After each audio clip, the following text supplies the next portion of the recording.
आर्थिक देवघेवीतून झालेल्या चाकू हल्ल्यात जांभळीचा युवक राजू कांबळे गंभीर जखमी झाला। इचलकरंजीतील खंजिरे औद्योगिक वसाहतीत आज दुपारी ही घटना घडली। या प्रकरणी शहापूर पोलिसांनी हल्लेखोर गणेश सदलगेला अटक केली आहे। इचलकरंजीतील गणेश सदलगे आणि जांभळीतील विनायक राऊत राजू कांबळे हे एकमेकांच्या ओळखीचे आहेत।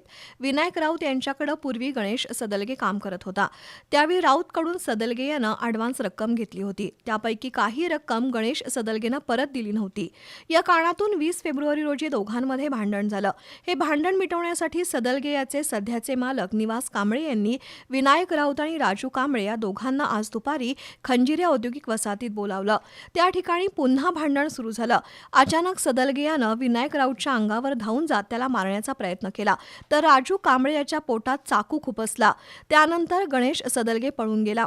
नागरिकांनी तातडीनं जखमी राजू कांबळेला आयजीएम रुग्णालयात दाखल केलं, पण प्रकृती गंभीर असल्यानं त्याला खासगी रुग्णालयात हलवलं। घटनेनंतर थोड्याच वेळात शहापूर पोलिसांनी गणेश सदलगेला अटक केली आहे।